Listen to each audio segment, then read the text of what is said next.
আপনারা সবাই ভালো আছেন। আজকে আমি একটা মিল্কশেক ডেজার্ট বানাবো। এই যে কাঠবাদাম দিয়েছি, একটু নুন দিয়েছি, এই মিছরি দিয়েছি, দিয়ে এইটাকে গুঁড়ো করব। তারপরে আমি এই কলাগুলো বেশি পেকে গেছে, পাকা বেশি কলাতে ভালো হয়, পাকা কলা দিয়ে পেস্ট করব।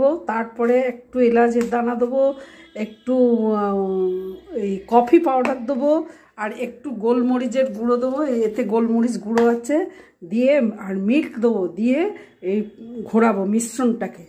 কফি পাউডারটা দিয়েছি, এই এলাচ আর গোলমরিচটা দেবো, আর এই কলাগুলো দিয়ে পেস্ট করার পরে একটা একটা করে সব পেস্ট করে নিয়েছি। তারপরে এবার দুধ দিয়ে ঘোরাবো। যে দুধ দিচ্ছি, এই ডেজার্ট তৈরি হয়ে গেছে মিল্কশেক। ওপর থেকে ড্রাই ফ্রাই করে তিল দিয়েছি, অনেক রকম নিউট্রিশাস পড়েছে, আরও অনেক রকম দানা আপনার ড্রাই ফ্রাই করে পেস্ট করে গুঁড়ো করে দিতে পারেন। দারুণ নিউট্রিশাস ফুড হবে। সকাল